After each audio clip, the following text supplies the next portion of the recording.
All right, my friends. Problem 18 says a solid has a rectangular base that lies in the first quadrant and is bounded by the x and y axes and the lines x equals 2 and y equals 1. The height of the solid above the point xy is 1 plus 3x. Which of the following is a Riemann sum approximation for the volume of the solid?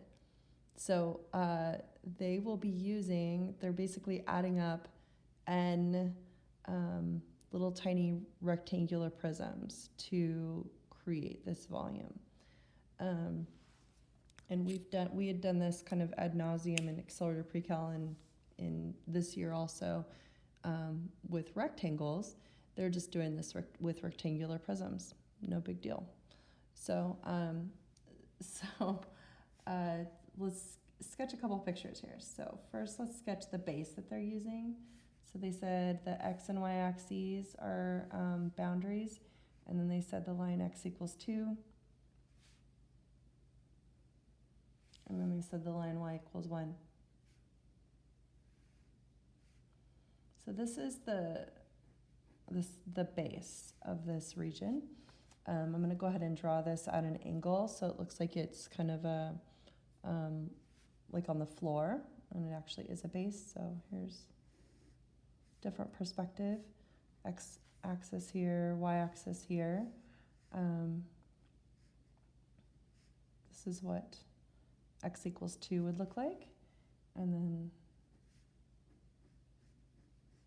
this is what y equals 1 would look like on this perspective. So this little piece right here is the same as this. It's just looking at it from a different perspective. Now let's look at what they said the height of the region would be. So they said that the height, where do I want to write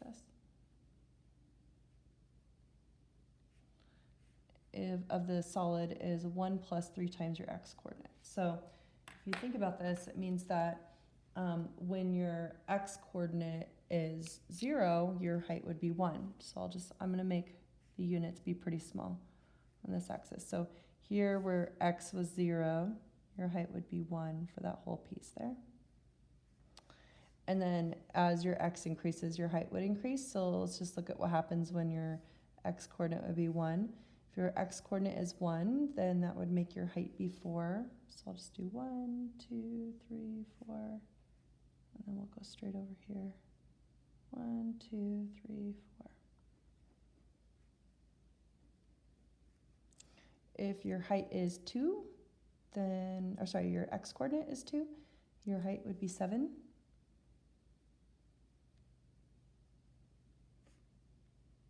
Oops, wrong piece right here. 1, 2, 3, 4, 5, 6, 7. Okay, so this is what your solid would look like. Okay, so we get to approximate its volume by adding up n rectangular prisms. So like here's, and then if we were to go out a little bit. So here's an example of one of these rectangular prisms right here, okay? So let's think about how do you find the volume of a rectangular prism? It's just, I'll say width times the length times the height. So let's think about what would the width of each of these rectangular prisms be? Well, you have 2 units to share, and you can see according to these statements, they're adding up n rectangular prisms. So if you have 2 units to share and n rectangular prisms, then the width of each one would be that 2 units divided by the number of rectangular prisms. Now for the length, what would the length of each of these rectangular prisms be? No matter where you are, I claim the length actually always is 1. So the length would just be 1. Now the height is going to be the trickiest part. So we need to get the height of any ith rectangular prism. So if you think about the first rectangular prism, you would have bumped over one of these little widths to get to the x coordinate to plug in and get the height. So let's talk about how far over would you have to go to get to any ith rectangle. So I claim you would have bumped over I of those little widths, and then you would have plugged that x coordinate in. So luckily you're starting at 0, so when you go to the right I widths, you've just gone to the right I of these, and then we could plug 2I over n into the height. So we'd have 1 plus 3 times 2I over n for the appropriate height for the ith rectangular prism. So the volume of the ith rectangular prism, so I'll call it volume sub I, would just be this expression here.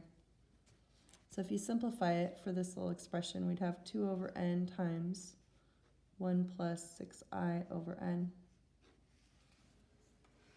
So once you have the volume of the ith rectangular prism, the volume of the region could be approximated by the sum as you start at the first rectangle and stop at the nth, and you calculate the volume of the rectangular prisms and add them all up. And that matches with D. Hope this helps.